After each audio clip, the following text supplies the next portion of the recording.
Bishop, good to see you again. Good to be here. Tomorrow's it's the Feast of Our Lady of Guadalupe, and it's a big feast, especially for Mexicans. And we've become very aware, I think, only recently about the many Mexicans that are here living in Brooklyn and Queens. Do we have any idea of how many there are? I think only God knows, but there's certainly over 100,000 for sure. And some people say 300,000. I don't know. It's hard to tell. But over the last 10 years, we've seen a growth in the Mexican population in New York City, where 15 years ago there were very few Mexicans. Now it's grown substantially. And when we see the Feast of Our Lady of Guadalupe celebrated in so many churches with so many Mexicans coming out, we recognize there's a lot of Mexicans here. And that's their day. It's a national holiday for them. It's national and also religious holiday. It's religious more than national, but it also is a time when they take pride in their national heritage. And how are you spending the feast? Will you be celebrating? I'll be celebrating Mass at the Co-Cathedral at noon. We've moved it from St. James because we need more room. And Bishop Cisneros will be preaching the Mass. I'll be the main celebrant. And again, gathering the Mexican people here. They have this they call it the torcheros, which is the torch bearers. A light was lit in the Basilica in Mexico City and brought up step by step by runners.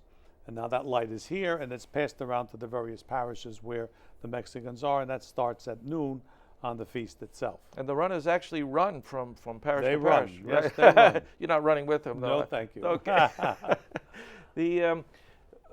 To meet their spiritual needs and to minister to them, we formed a Mexican apostolate. Yes, we have. It actually is the first national apostolate we've formed. We intend now to form national apostolates for the other groups. There was a feeling in the past that, well, Hispanics are Hispanics, they spoke Spanish, and let's don't differentiate. But the fact of the matter is we've come to realize that they are different. They have different cultures, they've come from different countries. They need to be ministered to differently. Although there was a celebration of every national Madonna at one time, there wasn't any formal apostolate with anybody appointed to be the head of the apostolate. So we have Father Jorge Ortiz, who was the head of the Mexican apostolate, and very soon Bishop Cisneros will be able to help us in identifying the people that can deal with the Colombians and the Guatemalans and Dominicans, etc. Have you ever been to Mexico City to see the? Oh yes, several times. What was your impression of the image of Our Lady of Guadalupe? Well, it's spectacular, really, to see something that's over 500 years old, so well preserved, with an explanation to understand what it is. That it was really the symbol that allowed the evangelization of the Americas. They had tried before this apparition to evangelize, and was limited results.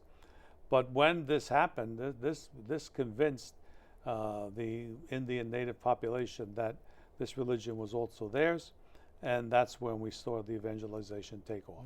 It really is something, the way they rally around that image. I mean, she is the patroness of that country, and they bring that with them here. I mean, there is a very fervent devotion, and they really come out for it. What can the Lady of Guadalupe mean to us as North Americans? Well, she's the patroness of the Americas. She's also patroness of the unborn. The image portrays her as someone who is pregnant.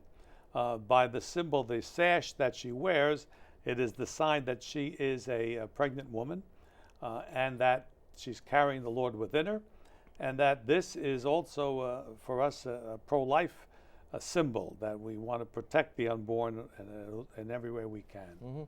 So it might not be a bad idea if some of us people here in New York celebrate this feast too and get out with the Mexican people, right? There's a lot of good comes out of it. Good. Bishop, thank you so much. Right.